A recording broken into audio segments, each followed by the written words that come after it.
Saat ini tidak mesti kita membanggakan leluhurnya orang lain. Kenapa? Mereka adalah mereka, bukan kita. Mereka akan mencintai garis leluhurnya mereka, dan mereka tidak akan memberikan apa-apa pada kita. Cintailah leluhur kita, karena leluhur kita sudah menitipkan tanah bernama Tanah Sunda, Tanah Nusantara. Disebutnya ruat bumi. Artinya ruat bumi adalah sebuah peringatan bagi seluruh penghuni buminya agar dia sadar pada lingkungannya, tidak melakukan penebangan pohon yang berlebihan, tidak membuat rumah yang berlebihan, tidak membuat kawasan industri yang membabat ekosistem, tidak melakukan penimbunan tanah yang berlebihan. Maka dia ada ruat, rumawat. Itu adalah ngajaga dan ngariksa. Itulah cara leluhur kita menjaga lingkungannya. Ujung dari ruat bumi apa? Kepala kambing dipenggal dimasukkan ke tanah, kaki kambing dipenggal dimasukkan ke tanah. Bukan kemusyrikan, bukan kekafiran, tapi itu peringatan. Kepalamu masukkan ke tanah, tanahmu masukkan ke tanah, karena engkau agar tidak besar kepala, dan kakimu agar tidak terlalu menginjak, menabrak, menendang siapapun. Sebagai orang Jawa Barat, saya perlu, bahkan wajib untuk menyebarkan, membagikan ini. Bagi saya, ini adalah bentuk perlawanan Kang Deddy Mulyadi kepada si Bahar Smith yang sudah kurang ajar. Kenapa sih? Saya mikir keras. Kenapa itu si Bahar sampai tidak sukanya luar biasa kepada Kang Deddy Mulyadi? Kemarin saya tayangkan betapa kurang ajarnya si Bahar Smith, bahkan mengatakan bahwa Deddy Mulyadi itu bangsat. Astagfirullahaladzim. Urusan pilgub yang paling bangsat itu Deddy Mulyadi. Apa sih penyebabnya? Ternyata saya identifikasi, inilah salah satu penyebabnya. Karena Kang Deddy Mulyadi selalu mengagung-agungkan leluhurnya, menyebarkan informasi kepada masyarakat Sunda agar meninggikan leluhurnya, mencontoh leluhurnya dalam banyak hal. Dan itu yang mungkin tidak mau Bahar itu. Harusnya kalau berpakaian itu jangan berpakaian pakai bendo. Harusnya pakai jubah. Harusnya pakai udang. Lagunya mestinya ya tarim, ya tarim, ya tarim, ya tarim, share. Harusnya kayak gitu. Keroncong Sunda itu ya jangan dinyanyikan. Saya ingat sekali, Rijik itu pernah sampai menghina Sampurasun menjadi campuracun. Masih ingat di telinga saya. Saya sebagai orang Sunda, demi Allah, nggak ridho. Dulu belum ngeh. Kenapa sih sampai segitunya orang-orang itu kepada Kang Deddy Mulyadi? Ternyata sekarang setelah isu nasab mengemuka, setelah kemudian ceramah-ceramah mereka kemudian terbuka dan orang melihat, dan masyarakat luas sekarang menyaksikan fakta-fakta pengklaiman. Bahkan ada Habib yang mengatakan bahwa Indonesia ini adalah milik Aulia Tarim. Betapa banyak orang-orang itu yang menjual tarim di sini. Padahal tarim, coba ceklah, negara paling miskin di Yaman itu negara paling miskin kedua di dunia tuh kalau nggak salah. Di Asia juga masuk tuh daftar termiskin tuh Yaman tuh. Sering Indonesia itu ngasih bantuan ke Yaman. Kenapa? Karena rakyatnya kelaparan. Sementara di sini dijual oleh mereka. Kan kacau. Dan Kang Deddy Mulyadi ya tidak suka itu. Kang Deddy Mulyadi mengajarkan kepada masyarakat Sunda khususnya untuk ayo kalau kita mau belajar kepada leluhur kita. Kalau leluhur orang lain mana ada peduli kepada kita. Bangsa manapun, mau Barat, mau Cina, mau manapun, itu mungkin yang tidak disuka oleh si Bahar dan konco-konconya tuh. Harusnya satu kali lagi mungkin masyarakat Tatar Pasundan ini pakainya jubah semua agar ini Islami. Hati-hati masyarakat, jangan terjebak. Pakaian jubah itu bukan budaya Islam, itu budaya Arab.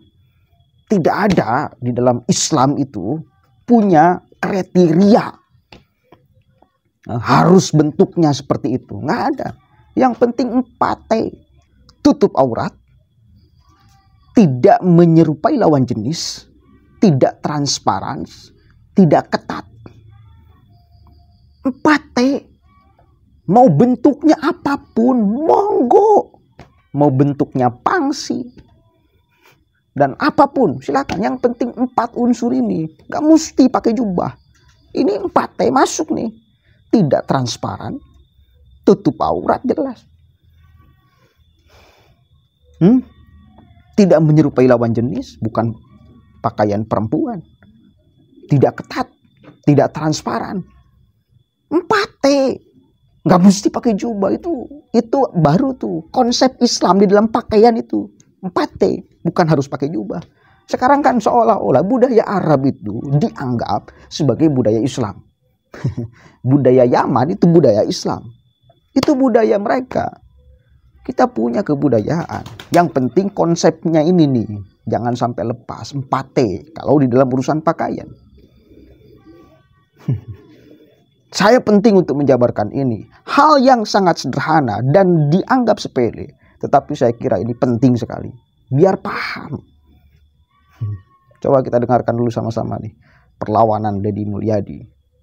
Maka di sini saya katakan bahwa leluhur orang Sunda adalah leluhur yang memiliki tingkat perilaku peradaban yang tinggi. Memiliki tingkat perilaku peradaban yang tinggi. Orang-orang yang adiluhung. Orang-orang yang adiluhung adalah orang-orang yang memiliki kemampuan akademis yang baik. Memiliki kemampuan cendekia yang baik. Memiliki kemampuan rasa untuk menangkap seluruh gejala alam dengan baik. Untuk itulah saya sampai hari ini mengatakan, belajarlah pada leluhur. Dalam bahasa tradisinya, belajarlah pada karuhun. Saat ini tidak mesti kita membanggakan leluhurnya orang lain. Kenapa? Mereka adalah mereka, bukan kita. Mereka akan mencintai garis leluhurnya mereka. Dan mereka tidak akan memberikan apa-apa pada kita. Cintailah leluhur kita. Karena leluhur kita sudah menitipkan tanah bernama Tanah Sunda, Tanah Nusantara. Disebutnya ruat bumi. Artinya ruat bumi adalah sebuah peringatan bagi seluruh penghuni buminya. Agar dia sadar pada lingkungannya. Tidak melakukan penebangan pohon yang berlebihan. Tidak membuat rumah yang berlebihan. Tidak membuat kawasan industri yang membabat ekosistem. Tidak melakukan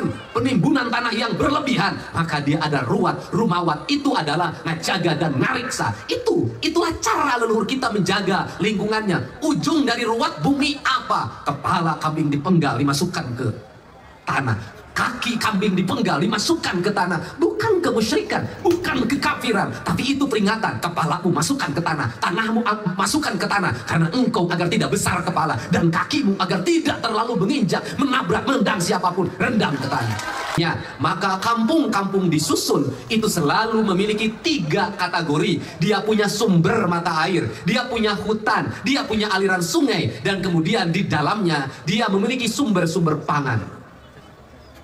Maka di sini saya katakan bahwa leluhur orang Sunda adalah leluhur yang memiliki tingkat perilaku peradaban yang tinggi. Memiliki tingkat perilaku peradaban yang tinggi. Orang-orang yang adiluhung. Orang-orang yang adiluhung adalah orang-orang yang memiliki kemampuan akademis yang baik. Memiliki kemampuan cendekia yang baik. Memiliki kemampuan rasa untuk menangkap seluruh gejala alam dengan baik. Untuk itulah saya sampai hari ini mengatakan, belajarlah pada leluhur. Dalam bahasa tradisinya, belajarlah pada karuhun.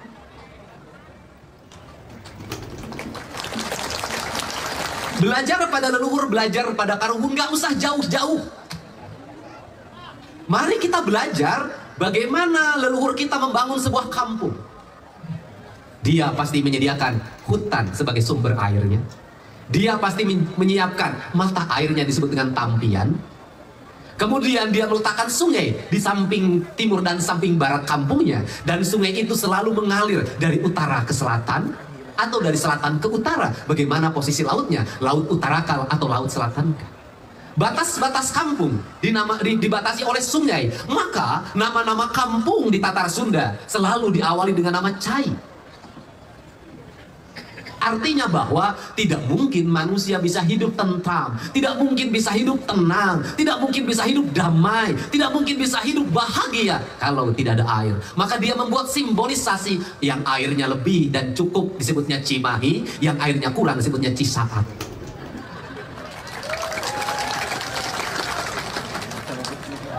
Untuk merawat kebudayaan kebudayaan dan perilaku ekosistemnya, perilaku ekologinya, perilaku alamnya, agar pengisi kampungnya menyadari akan dirinya, dari mana asalnya, di mana berada, dan akan kemana. Dalam kaidah Islam disebutnya man arofa nafsahu faqad arofa robbahu. Siapa yang mengenal dirinya, mengenal lingkungannya, mengenal leluhurnya, dia akan mengenal Tuhannya. Nah, dalam perspektif itulah orang Sunda membuat peringatan. Maka peringatannya disebut dengan ruwat bumi. Kemudian ruwat bumi itu dalam bahasa internasional disebutnya apa? Hari bumi. Maka PBB menetapkan hari air sedunia, hari pangan sedunia, hari lingkungan hidup sedunia. Itulah PBB. Kita, leluhur kita, sebelum PBB menetapkan itu, sebelum dunia internasional menetapkan hari-hari itu, leluhur kita sudah menyatakan, sudah ada hari-hari yang harus dirawat dan dijaga. Senin, Selasa, Rabu, Kamis, Jumat, Sabtu, Minggu. Lelaku budayanya dibuat dalam hajat harian, hajat mingguan, hajat bulanan, hajat tahunan. Disebutnya ruwat bumi. Artinya ruwat bumi adalah sebuah peringatan bagi seluruh penghuni buminya agar dia sadar pada lingkungannya, tidak melakukan penebangan pohon yang berlebihan, tidak membuat rumah yang berlebihan, tidak membuat kawasan industri yang membabat ekosistem, tidak melakukan penimbunan tanah yang berlebihan. Maka dia ada ruwat, rumawat. Itu adalah ngajaga dan ngariksa. Itulah cara leluhur kita menjaga lingkungannya. Ujung dari ruwat bumi apa? Kepala kambing dipenggal dimasukkan ke tanah, kaki kambing dipenggal dimasukkan ke tanah. Bukan kemusyrikan, bukan kekafiran, tapi itu peringatan. Kepalamu masukkan ke tanah, tanahmu masukkan ke tanah, karena engkau agar tidak besar kepala, dan kakimu agar tidak terlalu menginjak, menabrak, menendang siapapun, rendam ke tanah. Dalam perspektif kesehatan, kalau orang memotong kambing, di kepalanya dibuang, kakinya dibuang, itu cermin orang yang makmur. Orang yang motong sapi, kepalanya dibuang, dikubur, kakinya dikubur, dikembalikan ke tanah, untuk dikerumuni oleh ulat, untuk dikerumuni oleh semut, untuk dikerumuni oleh mikroba, untuk dikerumuni oleh bakteri. Itu cermin orang-orang yang kaya. Kenapa? Karena daging yang dihalalkan, karena daging yang memiliki kandungan protein yang tinggi, yang bermanfaat bagi kesehatan, itu dimakan. Kaki dan kepala tidak boleh dimakan. Itu ilmiah. Oke, jelas? Bukan kemusyrikan. Belajarlah kepada leluhur orang Sunda. Catat baik-baik. Orang sedang memulai kebudayaan dianggap sebagai kemusyrikan. Sedang merawat kebudayaan dianggap sebagai kemusyrikan. Rasional ya. Itu salah satunya itu. Ruwat bumi. Tanam kepalanya, kakinya tanam. Simbol. Jangan sampai kita menyombongkan diri. Jaga tuh punya kaki, jangan sembarangan menendang. Apakah di Tarim belajar yang kayak gitu tuh? Di negara asalnya si Bahar Smith? Bagi saya Kang Deddy Mulyadi itu simbol orang Sunda. Simbol dalam banyak hal. Dalam kebudayaannya. Siapa yang selalu membawa-bawa budaya Sunda kemana-mana? Lintas wilayah, lintas daerah, lintas percakapan. Deddy Mulyadi. Masa tidak bangga? Tiba-tiba ada orang yang sok-sokan mau merampas akhlak masyarakat menjadi akhlak dia. Moral masyarakat Jawa Barat menjadi moral mereka yang tanpa ada moral. Lihat ngomongnya si Bahar kemarin. Ketika menghina Kang Deddy Mulyadi apa? Kata-kata kalimat-kalimat binatangnya keluar semua tuh. Kan bajingan yang kayak gitu, yang harus dijadikan tuntunan, yang akan dijadikan tuntunan, yang mau dijadikan tuntunan. Ayo masyarakat Jawa Barat khususnya, karena ini si Bahar yang mulai, maka kita kibarkan bendera perlawanan. Bahar yang mulai. Kita kibarkan bendera perlawanan. Urusan pilkada khususnya Jawa Barat. Kita jangan ridho orang itu datang mengacak-acak moral, mengadu domba masyarakat, membelah masyarakat gara-gara urusan politik. Lanjut terus Kang Deddy. Kita bangga di Jawa Barat punya orang seperti Kang Deddy Mulyadi yang banyak memahami budaya kita, budaya Sunda, yang banyak kemudian mendalami filosofi leluhur kita yang banyak terkandung makna di dalam setiap apa yang mereka lakukan dan ucapkan. Assalamualaikum warahmatullahi wabarakatuh.